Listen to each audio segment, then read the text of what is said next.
גבה ליבי ולא רמו עיניי ולא הילכתי בגדולות. Bonjour à toutes, heureuse de vous retrouver. Je suis Jeanne des Framboisiers. Je viens vous présenter régulièrement des ouvrages tricotés ou crochetés, voire cousus. La dernière fois, je vous avais présenté mon petit marché de Noël, qui a été un bon succès dans les communes alentours. Et ma foi, j'espère que vous avez passé, vous, de bonnes fêtes et que vous commencez l'année avec plein de projets créatifs.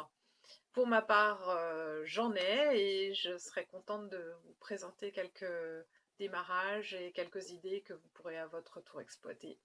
Je vous souhaite une très très bonne année, dans la paix, dans la sérénité, dans le plaisir de partager ses créations avec ses amis. Je pense que c'est une valeur sûre de nos jours. Pour ma part, je vais vous présenter d'ailleurs aujourd'hui des laines qui ont été teintes à la main par une créatrice dont on a fait la connaissance dimanche dernier, moi et mes amis.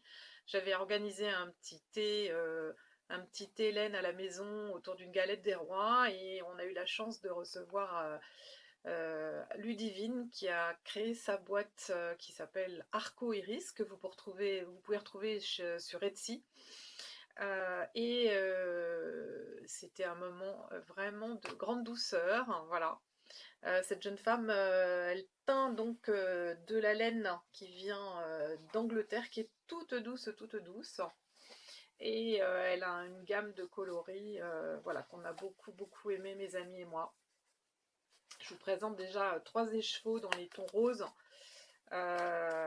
Celui du milieu et celui-ci sont même avec un petit peu de fil brillant dedans, ce qui leur donne un peu de péchu que vous ne percevez pas forcément dans la vidéo, mais voilà, qui donne encore plus de chic à ces couleurs très raffinées. Donc voilà, j'ai pris ces 3 roses là. Et j'ai pris 2 écheveaux de Steinlaine bleue qui elle aussi a un petit mélange donc de ce qu'on appelle de la stellina, c'est un petit fil brillant. Voilà, j'ai pris 2 écheveaux de celui-ci, ce sont des écheveaux de 400 mètres. Alors là, on a un mélange de Merino Superwash, nylon et stellina. Le deuxième écheveau, je ne vous le montre pas, mais, ou en tout cas, je vais vous le montrer sous forme de pelote, puisque j'ai déjà créé mes pelotes. Donc, je suis dans la recherche de ce que je vais pouvoir faire comme projet précisément avec, mais je pense que je vais partir sur une étole crochetée en point dentelle, vous voyez, donc voilà, pour mettre en valeur le fil de stellina, les petits brillants dans le bleu. Mais puisqu'on est dans les bleus, après vous avoir présenté les laines de Arco Iris, donc je reprécise son nom, Arco, A-R-C-O, plus loin Iris, que vous pouvez retrouver sur Etsy, vous pouvez lui commander ces laines, elle a une gamme de couleurs extraordinaires. Je vais vous présenter ma dernière réalisation, qui cette fois-ci est en tricot. Alors c'est un châle tout simple, le concept dont je vous précise les points à la fin de la vidéo. Comme d'habitude, à la fin de la vidéo, vous trouvez les références des laines, la taille des crochets ou des aiguilles que j'ai utilisées. Et là, j'ai mis quelques explications par rapport à ce châle. Voilà, vous devriez pouvoir vous y retrouver parce que ce châle, c'est moi qui l'ai créé, voilà. C'est pas très compliqué d'ailleurs, mais voilà. La particularité, c'est que c'est un mélange de 2 laines que j'ai déjà présenté dans mes vidéos précédentes. Et ça donne cet aspect tout moussu, tout doux que j'adore. Et on a un dégradé de bleu parce que j'ai utilisé cette fameuse laine, la laine à chaussettes qui est ce qu'on appelle autorayante, qui change un peu de coloris au fur et à mesure du fil. Et là, on a un très très joli dégradé de bleu ciel, bleu plus foncé, beige, très heureux, et que je marie avec la toute moussue, toute douce, la Kid Silk, que vous connaissez peut-être déjà aussi. Ce sont des laines de chez Drops, dont je parle souvent, parce que c'est vrai que j'utilise pas mal ces laines d'un bon rapport qualité-prix avec un joli chouette coloris. Donc quand on tricote ces 2 laines ensemble, ça donne des objets tout doux, tout moelleux, et avec un joli rendu. Alors celle-ci, ce châle, a été réalisé avec 2 aiguilles différentes. C'est un truc que m'a préconisé une grande amie tricoteuse, Emmanuelle pour ne pas la citer, et qui est d'utiliser une aiguille 4,5 et une aiguille 5. Donc voilà, ça se voit pas comme ça, mais ça donne un peu plus de relief ou je ne sais quoi. Enfin bref, un petit quelque chose qu'elle m'a recommandé de tester, ce que j'ai fait sur ce châle. Dans les petits projets en cours, eh bien, j'ai commencé une paire de mitaines avec une très belle laine qui vient d'Irlande, que mon mari m'a ramenée d'Irlande. Il m'a ramené 2 écheveaux de cette laine qui s'appelle Studio Donegal, Soft Donegal, qui est magnifique, une très très belle laine, alors qui est épaisse, hein, c'est une laine qui se tricote en 4,5. D'ailleurs, ça me paraît presque juste, elle est assez épaisse, elle est très sympa. Et donc pour vous montrer le démarrage, voilà, mitaine avec une petite torsade au milieu. Voilà. Donc ça, c'est un des projets en cours. Il y en a beaucoup des projets en cours parce que vous vous rappelez peut-être que dans une précédente vidéo, je vous avais montré mes couvertures au crochet. J'adore faire des couvertures au crochet et spécialement avec la laine Charisma que je vous ai déjà présentée, qui est une laine qui se tricote en 4 ou qui se crochette en 4. Moi je la crochette là en 4 d'ailleurs, oui, il me semble bien 4, il faut que je vérifie, 4 ou 4,5 d'un coup, j'ai un doute. Et donc j'ai commencé une grande couverture en laine bleue. Alors cette référence, je vais vous la donner parce qu'ils ont plusieurs bleus dans la gamme Charisma. Et ce beau bleu foncé mais lumineux, c'est sympa de l'avoir en référence, c'est le numéro 37. Vous voyez qu'on reste dans la même gamme de bleu.